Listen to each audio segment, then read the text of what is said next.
the key is what I already told you, and if you get this, you will have no difficulty creating the nectary.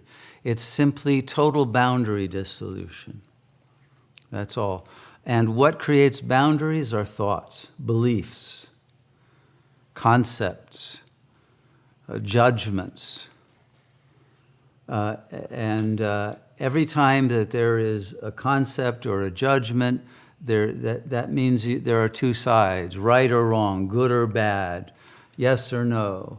And suddenly half of reality has been cut out. And so we are always living, if you're in the ego, in duality, in language, with that continual splitting of reality into fragments, into differentiations. And the I thought cuts you off from your own infinite consciousness by suddenly identifying you with the particular body, and then everything else is other. Everything else is not self. But as soon as you do that, you have made yourself very tiny and very finite, very temporary, very mortal, because you've identified with a mortal bit of protoplasm. But that's not what consciousness is. And consciousness is naturally, inherently immortal. It was neither born nor does it ever die. And once this is understood, once this is truly grokked, and you realize that you are consciousness and there is only consciousness, and there's one infinite consciousness, and you can access all of it if you eliminate those boundaries that create barriers, that stop you from getting certain amounts of information from the noosphere, and downloading Akashic records, and realizing all of the energy, both teleologically coming from the future and contained in the sanskaras of embedded information that includes all of the past. It's all here now, everything, if you'll eliminate boundaries. Now, if you try to do that as an ego, within the construct of believing you are someone, and you try to let go of all of the other beliefs without letting the belief of that you're someone go, you will eventually reach a state of terror. As you let go of more and more beliefs, you will start to feel what they call malignant depersonalization. You'll start to feel lost. And what happens to the ego, because the ego is a codependent origination, to use the Buddhist terminology. You didn't create your own ego. Your ego was a joint creation of your family system, which was embedded within the social system, embedded within the whole noetic field of the planet at the moment, and affected by your subcultures that your family was part of, and the larger culture and the international cultures that influence the local culture that you were brought up in, and the particular projections that your parents had upon you that you had to react to, and the particular traumas that you had to go through as a child. And so your ego is produced by all of those conditionings of the environment. And its structure is such that it defends you against further trauma. That's its basic idea.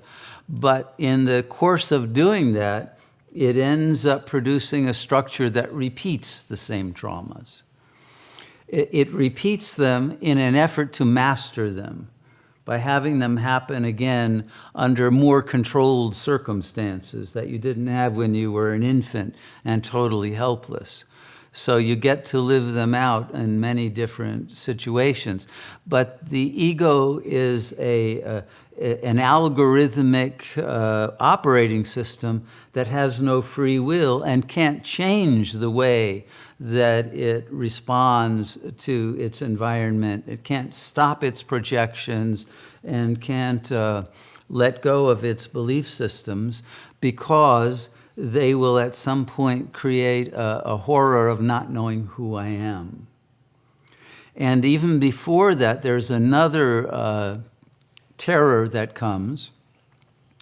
If you let go of the beliefs that were given to you by your family system, you will soon see that system from a very alienated position. You'll begin to see things about your family that they never wanted you to see. And when you see them, they won't be happy about it, and you will feel disloyal if you haven't already gone through this phase of your rite of passage into adulthood. If you are still tied to the family system, then it creates a real anguish of letting go with your identification with it and their attitudes and beliefs and all of that. When you have outgrown them, you will nonetheless still want to hide that, even from yourself. And so the ego creates a subconscious that remains repressed of forbidden knowledge. You know it's true that the family wasn't the ideal that you might have created in your mind or tried to defend and protect your ability to love and all of that in very adverse situations where there may have been some very unloving things done to you and to others. But nonetheless, you want to maintain those ties.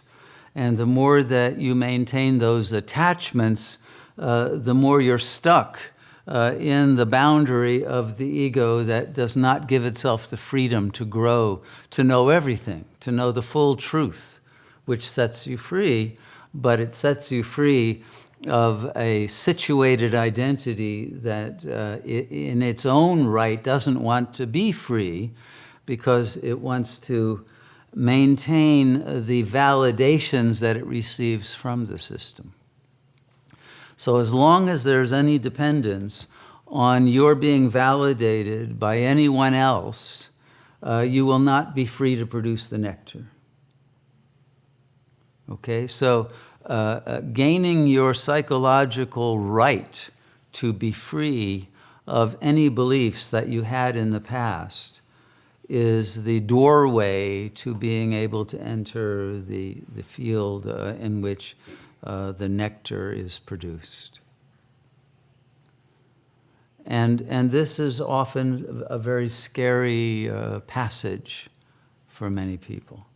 If you've already made that passage and you have reached what the Jungians would call individuation, then you are no longer, you can still love those people whom you might have at one point felt an affinity for, but now have realized that there is no rapport, no ability to connect and communicate from the heart, because they don't understand you, because you've grown to a level of consciousness that they are not at. But you can still love unconditionally, but you will not appear to them as the same person, and they will not appear to you with any special bond of attachment. You will have freed yourself from that bondage, and that freedom is necessary to realize your God consciousness, because your real self was never born and never belonged to any system. That was an acquired, momentary passage, and we have to go beyond it. In the ancient world, there were rites of passage. When the child reached adulthood, or what now is an unending adolescence, so we know we don't have that rite of passage anymore, but there used to be that passage and a vision quest, and you'd change your name, and you would receive a connection to the Great Spirit. and then you would be able to become a shaman. You would be able to connect with that higher dimension of reality that was beyond the phenomenal plane and receive the input of the higher entities, intelligences, and ultimately the mind of God that would bring you that blissful nectar and liberation from the whole wheel of life and death. So this was something that originally was meant for everyone to go through at adulthood. But eventually it became something that very few people, at least in the current kind of cultural environment we have, who ever even leave psychological childhood. So this requires a truly adult intention, and then the willingness to go beyond adult, beyond individuation, to being that which is indivisible, not individual, and that is the infinite consciousness.